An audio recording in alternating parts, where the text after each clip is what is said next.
여러분 혹시 신조어인데요. 있어빌리티라는 말 들어보셨나요? 있어빌리티. 저도 말씀 준비하면서 처음 알게 된 말인데요. 두 가지 단어가 합쳐진 말이라고 합니다. 하나는 있다라는 한국말, 또 하나는 능력을 뜻하는 영어 단어 어빌리티라는 말이 합쳐진 말인데요. 이 말의 뜻은 있어 보이게 하는 능력, 이렇게 해석하면 되겠습니다. 예를 들어서 있는 사람이 있는 그대로 보이면 아무런 문제가 없죠. 많이 배운 사람이 배운 거 얘기하면 사람들이 이해를 달 게 없잖아요. 돈 많은 사람이 이렇게 돈 많은 사람답게 이렇게 쓰고 다니면 별 그렇게 큰 문제가 없으리라고 생각을 합니다. 그런데 문제는 없는 사람이 있어 보이는 데만 신경을 쓴다고 그러면 우리가 그걸 이렇게 허세라 이렇게 얘기를 하죠. 한마디로 잘난 척, 아는 척, 가진 척, 있는 척, 척하며 살아가는 그런 삶을 가리켜 우리가 허세라 이렇게 얘기를 합니다. 이런 말도 있습니다. 이번 주에 말씀 준비하면서 제가 새로운 공부를 참 많이 하는데요. 저는 60이 넘게 살아왔는데 이런 속담이 있다는 거 처음 알았습니다. 미꾸라지 국 먹고 용투림 한다. 모르시는 듯한 그런 반응인데요. 미꾸라지 국 먹고 용투림 한다. 이런 속담이 있다고 그럽니다. 이 말의 뜻이 뭔가 하면 소인배가 큰 인물인 척 허세를 부릴 때 쓰는 말, 이게 이런 속담의 내용이랍니다. 또 이런 말도 들었는데요. 일회용 라이터도 없으면서 화염 방사기를 가진 양, 작은 것밖에 없는데 이만큼 큰 것을 가진 것처럼 사람들에게 보이는 것, 이런 걸 가리켜 우리가 아까 허세라는 말씀드렸는데요. 허영이라는 말도 있지 않습니까? 이 허영이라는 말은요, 다른 사람들에게 어떻게 보일지에만 신경을 쓰는 필요 이상의 거칠애, 남들 앞에서 크게 높아지려는 인간의 본성, 인간의 죄성이다, 이렇게 표현을 하고 있습니다. 만약에 허영으로 가득 찬 거치장을 하고 나타난 사람이 있다고 생각을 해본다 그러면 여러분들 그런 사람 보면서 여러분 어떤 생각을 하실까요? 가진 것도 없는데, 또 보니까 많이 배운 것도 없는 것 같은데, 인물도 별로인 것 같은데, 남들 앞에서 가장 잘난 사람인 척 이렇게 허세를 부리고 다니는 그런 사람을 보면 그 사람을 보고 야 멋있다 그렇게 생각할 사람은 하나도 없으리라고 생각을 합니다. 아마도 참 불쌍한 사람이다 그런 생각을 하지 않을까, 그런 생각을 하지요. 허영이란 말과 비슷한 의미를 가진 외식이란 말도 있습니다. 성경에 나오는 그런 말씀인데요. 실제로 있지 않으면서 있어 보이는 능력만을 추구하는 것을 가리켜서 성경에서는 외식이라 이렇게 말씀을 합니다. 그럼 우리 여러분, 허영이나 외식이나 척하는 삶 모두가 경건의 모양은 있지만 경건의 능력은 없는 껍데기 신앙에 불과한 것입니다. 그리고 한 가지 더 있습니다. 속빈 강정이라는 말 아시죠? 또 빛 좋은 개살구라는 말도 있습니다. 무슨 내용인가 하면, 무슨 말씀인가 하면 속 내용은 썩었거나 텅 비었거나 아무것도 아닌데 외양만 번지르르하다는 그런 말씀 아니겠습니까? 여기에 가장 좋은 예가 되는 사람들이 성경에 나오는데요. 바리새인들과 서기관들이었습니다. 이 사람들은 본이 되는 삶을 살지 못하면서 늘 스승이 되려고 그랬고요. 어른 노릇을 하는 그런 삶을 살려고 했던 사람들이죠. 잔치에서는 늘 상석에 앉으려고 그랬고요. 분리주의와 귀족주의에 사로잡혀서 자신들은 비루한 백성들, 이 무식하고 배운 것 없고 이런 백성들과는 분명히 다르다는 우월감을 가지고 살았던 사람들이 바로 바리새인들과 서기관들입니다. 더군다나 이들은 부끄러워할 줄을 몰랐습니다. 그래서 예수님께서 그들을 향해서 뭐라고 말씀하시는가 하면 마태복음 23장 27절 보니까 회칠한 무덤이다 이렇게 말씀을 하세요. 여러분 무덤 아시잖아요? 무덤인데 겉을 시멘트 같은 거로 단단하게 다 이렇게 해놨습니다. 그러고 난 다음에 여러분 시멘트 해놓으면 보기가 별로 안 좋잖아요. 거기다가 하얀 회를 칠해놨다고 그러면 깨끗하게 보일 거 아닙니까? 그런데 실상은요, 그 속을 보면 시체가 썩어가는 무덤이라는 것 아니겠습니까? 요한계시록 2장 3장을 보면 유명한 말씀이 나오죠. 초대 일곱 교회에 주시는 그런 말씀이 나오는데, 일곱 교회에 대해서 주님께서 세 종류로 말씀을 하세요. 첫 번째로는 칭찬만 들었던 그런 교회가 있죠. 어떤 교회는 칭찬과 책망을 같이 들은 교회도 있고요. 어떤 교회는 책망만 받은 그런 교회도 있습니다. 그런데 그 중에서 사대 교회에 주셨던 말씀이 요한계시록 3장 1절부터 6절에 기록되어 있는데요. 여러분 그 중에서 3장 1절 말씀을 같이 봉독해 올립니다. 사대 교회의 사자에게 편지하라. 하나님의 일곱 영과 일곱 뼈를 가지신 이가 이르시되 내가 내 행위를 아노니 내가 살았다 하는 이름은 가졌으나 죽은 자로다. 아멘. 저는 이 말씀을 보면서 하나님께서 교회와 성도들에게 주신 말씀 중에 가장 큰 저주와 심판의 말씀이라고 생각을 했습니다. 여러분 교회는 그리스도의 몸이라고 말씀하시잖아요. 그런데 왜 이런 말씀을 주셨을까요? 사대교회는 쉽게 말씀드리면 이런 내용입니다. 외형은 호화스럽고 많은 성도들도 모이고 경건의 모양도 충만했을 것 같습니다. 그래서 그들은 스스로 생각하기에 우리는 살아있는 교회요, 살아있는 성도라고 자부심이 강했을 것 같습니다. 그런데 하나님께서는요, 그 교회의 성도들의 실상을 다 아신 하나님께서, 예수님께서 그 교회를 향해서 죽은 교회라고 단언해서 말씀하시는데, 왜 그런가 하면요, 다른 거 아닙니다. 이 교회는 경건의 모양은 있는데 경건의 능력이 없는 교회이기 때문에 그렇습니다. 참된 경건은 경건의 모양이 아니라 경건의 능력이 있습니다. 신약 성경에는 경건과 관련된 단어가 여러 개가 나오는데요. 세보란, 그러니까 여러분 신약 성경이 히라보로, 그리스어로 사용되어 있는데요. 그 히라보 보게 되면 세보란 말 나오고요. 유세베이아라는 말이 있고 아세베이오, 그다음에 테오세베스 같은 그런 비슷한 단어들이 이렇게 나오는데요. 그 중에서 가장 많이 사용되어진 단어가 유세베이아라는 말인데요. 이 말도 여러분 잘 들어보세요.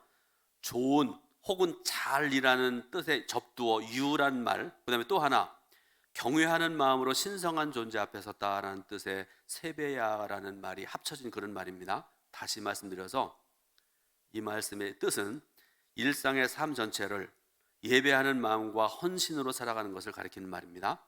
다시 말해서 참된 경건은 하나님과의 깊은 관계와 더불어서 세상 속에서 성도의 품격과 향기를 바라며 살아가는 삶을 의미하는 것입니다.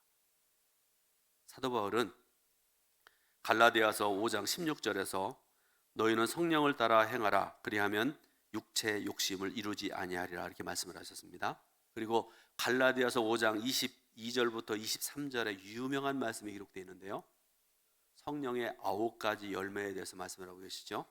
그러고 난 다음에 5장 25절 말씀 보면 만일 우리가 성령으로 살면 또한 성령으로 행할지니 이렇게 말씀을 하세요. 그러니까 사도 바울은요, 우리 그리스도인들을 가리켜서 성령을 모시고 살아가는 사람, 성령을 따라 행하는 사람, 성령의 열매를 맺는 사람이다 이렇게 말씀을 하고 계신 거죠. 다른 표현으로 말씀드리자고 그러면 다른 사람들에게 성령을 따라 살아가는 삶의 증거를 보이는 사람이다 하는 그런 말씀입니다. 여러분 경건은 다른 사람들을 향한 태도에서 드러나게 됩니다. 그러면 성령을 따라서 살아가는 그리스도인들이 다른 사람들을 향해서 어떤 자세를 취해야 되는지 오늘 시간에 본문 말씀을 통해서 함께 듣고 살펴보면서 은혜를 받으려고 합니다. 첫 번째로는요, 범죄한 자를 대하는 자세에 대해서 말씀을 하세요. 먼저 1절 말씀을, 오늘 본문 1절 말씀을 다시 한번 합독합니다. 형제들아, 사람이 만일 무슨 범죄한 일이 드러나거든 신령한 너희는 온유한 심령으로 그러한 자를 바로잡고 너 자신을 살펴보아 너도 시험을 받을까 두려워하라. 아멘. 바울 사도는 성도들을 향해서 신령한 너희 이렇게 표현하고 있습니다. 사랑하는 성도 여러분, 어느 목사님에 대해서, 어느 장로님에 대해서, 권사님과 성도님에 대해서 여러분 좋은 표현 많이 하시기 바라요. 그따위가 그런 소리는 될 수 있는 대로 하지 마시기 바라고요. 존경하는 아목의 성도님, 참 좋은 아목의 집사님 그렇게 하시면 좋을 것 같아요. 바울은 성도를 향해서 신령한 너희라 이렇게 표현하는데요. 이는 앞에서 말씀드렸던 갈라디아서 5장 말씀처럼 성령을 모시고 살아가는 사람이기 때문에 그렇고요. 성령을 따라 행하는 사람이기 때문에 이런 표현을 한 것이다. 그런 말씀이죠. 그렇다면 성령으로 인해서 신령해진 우리는 범죄한 형제에게 어떤 태도를 취해야 될까? 오늘 본문에서 두 가지를 말씀을 하세요. 첫 번째로는 온유한 심령으로 범죄한 자를 바로잡으라 이렇게 말씀을 하세요. 교회는 범죄한 사람을 그냥 내버려 두지 말고 반드시 바로 잡아줘야 된다 그런 말씀이죠. 곁길로 갈 때 바른 길로 가도록 잡아주는 게 교회의 역할이다 그런 말씀이죠. 교회는 성도들이 죄를 미워하고 멀리하도록 가르쳐야 됩니다. 그러니까 여러분 하나님 말씀을 읽고 묵상하고 들어야 될 이유가 바로 여기 있는 거죠. 말씀을 통해서 이것이 하나님 뜻에 합당한 삶이고 하나님께서 원하시는 삶이다. 죄를 멀리하는 삶이다. 성경을 통해서 우리가 알 수 있지 않습니까? 그런데 중요한 것은요. 이때 죄를 지적하고 교정하는 사람은 조금 전에 말씀드렸죠. 반드시 온유한 심령을 가져야 된다 이렇게 말씀을 하시죠. 예수님께서 스스로 말씀하시기를 나는 온유하고 겸손하니 이렇게 말씀을 하세요. 온유한 심령은요. 성령으로 충만한 사람입니다. 성령 충만하면 목소리 커야 되고 쉬어야 되고 여러분 그거 아니에요. 그러지 않아도 괜찮아요. 그게 전부라고 그러면 저는 성령 이것도 없는 사람이에요. 성령 충만한 가운데 차분하고 침착한 마음을 갖는 것입니다. 그래야 죄를 지은 사람이 그 사람을 통해서 말씀을 듣고 회개하고 돌이키는 역사가 있게 된다 그런 말씀이죠. 두 번째로 바울은 자신을 살펴보고 우리도 시험을 받을까 두려워하라 권면하고 있습니다. 여러분 목사인 저나 우리 장로님들이나 권사님, 집사님, 성도님들 모두가 모든 사람이 죄를 범할 수 있다는 사실을 우리가 반드시 알아야 됩니다. 아담과 하와의 타락으로 인해서 태생적으로 있는 죄를 짓고 태어난 그런 사람들이죠. 오염된 인간입니다. 그래서 이 땅에서 살아가는 동안에 끊임없이 죄를 지을 수 있는 그런 가능성이 있는 것이 저와 여러분들입니다.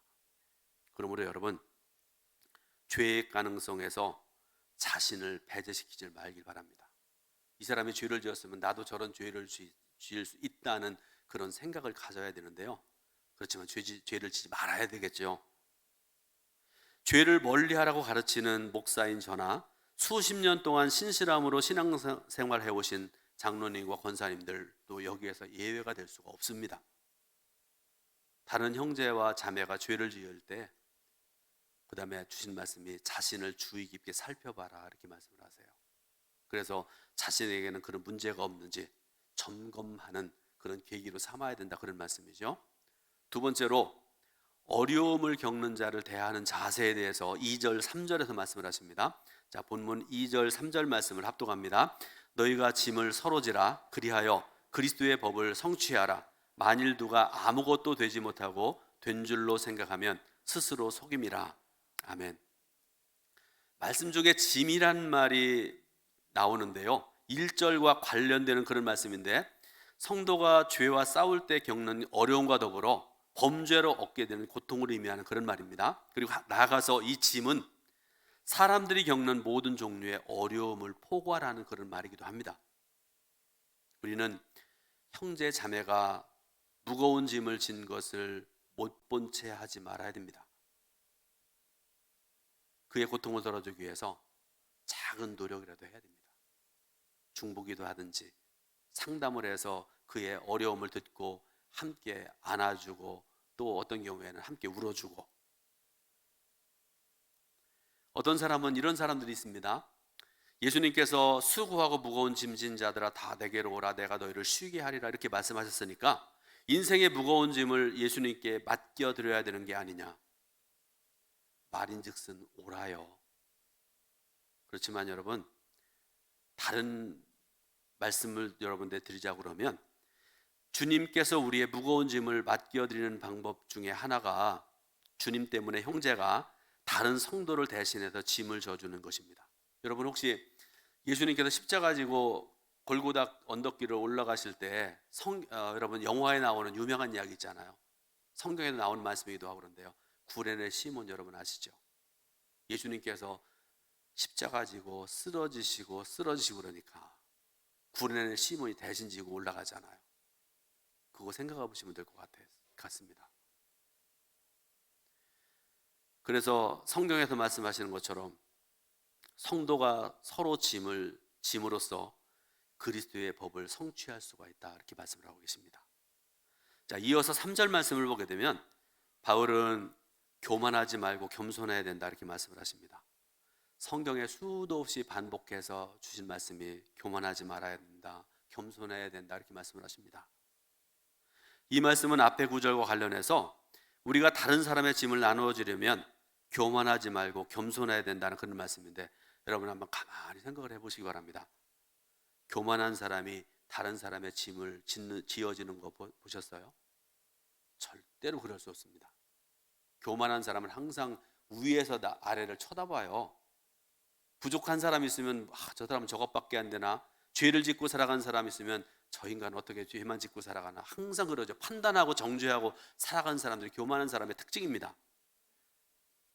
예수님께서 우리에게 주시는 교훈, 교만하지 말고 겸손해야 된다는 교훈인데, 다시 말씀드리는데 교만한 사람은 결코 형제와 자매의 짐을 나누어 지지 못합니다. 그러므로 사랑하는 성도 여러분, 겸손하시기 바랍니다. 나를 낮추고 형제와 자매를 높여주는 그런 복된 삶을 살아가시기를 주님의 이름으로 축원드립니다. 세 번째로는 자신을 대하는 자세에 대해서 말씀을 하십니다. 4절 5절 말씀인데, 자, 4절 5절 말씀 합독합니다. 각각 자기의 일을 살피라. 그리하면 자랑할 것이 자기에게는 있어도 남에게는 있지 아니하리니 각각 자기의 짐을 질 것이라. 아멘. 간략하게 앞의 말씀을 요약하자면 1절부터 3절 말씀을 보면 다른 사람을 대하는 자세에 대해서 말씀을 했고요. 조금 전에 우리가 함께 읽었던 4절 5절 말씀 보면 사도 바울이 자신을 대하는 자세에 대해서 말씀을 하십니다. 먼저 4절 말씀 보면 각각 자기의 일을 살피라, 이렇게 말씀을 하고 계세요. 이 말씀은 자신을 성찰하고 돌아보라는 뜻이고요, 자신에게 문제나 과오가 없는지를 잘 살펴보라는 의미입니다. 다른 사람의 죄에 대해서 그 죄를 바로잡으려고 하거나 다른 사람의 짐을 나누어지려고 하기 전에 자신에게 어떤 문제가 없는지를 점검해 봐야 된다는 그런 말씀이기도 하죠. 여러분, 신앙생활 하시면서 항상 자신을 돌아볼 줄 아는 성도가 지혜로운 성도고요, 하나님께서 기뻐하시는 쓰시는 성도입니다.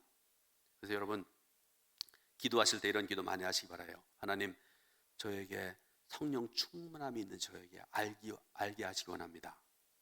그래서 내가 성령 충만해서 온유한 심령을 가지고 있는지, 겸손한 심령을 유지하고 있는지를 살펴봐야 된다는 그런 말씀인데, 이렇게 자신을 돌아보고 자신에게 문제가 있을 때 먼저 해결하고 난 다음에 다른 사람을 도울 수가 있다는 그런 말씀입니다. 그러고 난 다음에 5절 말씀 보면 각각 자기의 짐을 질 것이라, 이렇게 권면하십니다. 그런데 바울은 2절에서 너희가 짐을 서로 지라, 이렇게 말씀하셨는데 말씀이 서로 모순되는 거 아닙니까? 그렇게 생각할 수 있습니다. 그런데 여러분, 분명히 말씀드리는데 하나님의 말씀은 모순되지 않습니다. 언제나 합당하신 그런 말씀, 진리의 말씀입니다. 무슨 말씀인가 하면 성도들이 짐을 서로 져야 되는 동시에 각각 자신의 짐도 져야 된다는 그런 말씀이죠. 즉 서로를 도와주어야 되는 동시에 자신의 책임과 의무를 다해야 된다는 그런 말씀이기도 합니다. 이런 본문이 우리에게 주시는 교훈이 있는데요, 오늘 주신 말씀의 이제 결론 맺는 그런 말씀인데, 오늘 말씀의 결론으로 여러분께 말씀드리는데 조금 짧게 오늘 말씀 준비했는데요, 세 가지 결론적으로 간략하게 말씀드립니다. 첫 번째로, 다른 형제가 범죄한 것을 봤을 때 온유한 심령으로 바로잡아 주는 동시에 자신이 그러한 죄를 짓지 않을까 두려워하는 삶을 살아야 된다. 그런데 여러분, 이처럼 거룩하고 성결한 상태를 유지하는 삶은 굉장히 어렵습니다. 제가 늘 생각하고 말하는 것처럼 어제도 어느 교회 성도님이 찾아오셔서 저하고 이제 말씀을 나눴던 그런 기회가 있는데, 제가 그분 앞에도 그랬습니다. 저는 평생을 목사로 살아온 사람이고 그런데 제가 자주 말씀드려요. 제 생애를 보면 앞으로도 이제 언제까지 살 수 있을지 모르지만 제 생애는 살 얼음판을 걷는 것 같은 그런 삶입니다. 그런 고백을 했습니다. 목사뿐만 아니라 성도들도 마찬가지지요. 그리스도인으로 살아간다는 삶이요, 그렇게 쉬운 게 아닙니다. 두 번째로는 다른 사람의 고통과 어려움을 나누어야 된다는 말씀인데요. 사람은 누구나 연약하고 부족해서 범죄할 수 있고 슬픔과 고통과 아픔을 겪을 수밖에 없습니다. 그래서 서로 돌아봐야 됩니다. 어려움을 겪고 있는 형제와 자매를 보게 되면 그 고통과 아픔을 나누어 줘야 됩니다. 잠언 19장 17절에 보니까요, 제가 읽어드립니다. 가난한 자를 불쌍히 여기는 것은 여호와께 꾸어드리는 것이니 그의 선행을 그에게 갚아주리라, 이렇게 말씀을 하세요. 우리가 어려운 형제를 도와주면, 특히 여러분 코로나19 상황 정말 어렵습니다. 제가 보니까 작은 교회들이 더 어려워요. 우리 동천교회가 큰 교회예요. 작은 교회들에 대해서 관심이 더 많아져야 됩니다. 혹시 여러분들 중에 부자 있으세요? 나는 그래도 살만하다 생각하는 분이 있다고 그러면요, 주위를 한번 돌아보시기 바랍니다. 우리가 어려운 형제를 도와주면 하나님께서 우리에게 더 큰 은혜와 복을 주신다, 이렇게 말씀을 하시죠. 믿으시길 바랍니다. 마지막으로 다른 사람을 살필 뿐 아니라 자기 자신을 살펴야 됩니다. 그리스도인은 자신이 감당해야 될 것이 무엇인지를 파악해서 신실하게 감당해야 됩니다. 다른 사람에게 뭐라고 하기 전에 자신을 먼저 살피고 철저히 관리하는 일이 대단히 중요합니다. 빌립보서 2장 3절 4절 말씀을 합독합니다. 빌립보서 2장 3절 4절입니다. 아무 일에든지 다툼이나 허영으로 하지 말고 오직 겸손한 마음으로 각각 자기보다 남을 낮게 여기고 각각 자기의 일을 돌볼 뿐더러 또한 각각 다른 사람들의 일을 돌보아 나의 기쁨을 충만하게 하라. 아멘. 여러분, 먼저 자신이 가지고 있는 좋은 것들, 예를 들어 어떤 분에게는 좋은 재능이 있을 겁니다. 남들보다 찬양을 잘하고, 어떤 사람은 가르치는 능력이 있고, 어떤 사람에게는 물질이 많아서, 하나님께서 내게 주신 것들이 이렇게 많은데 여러분, 그것에 대해서 감사할 줄 아는 성도가 된다, 그런 말씀이고요.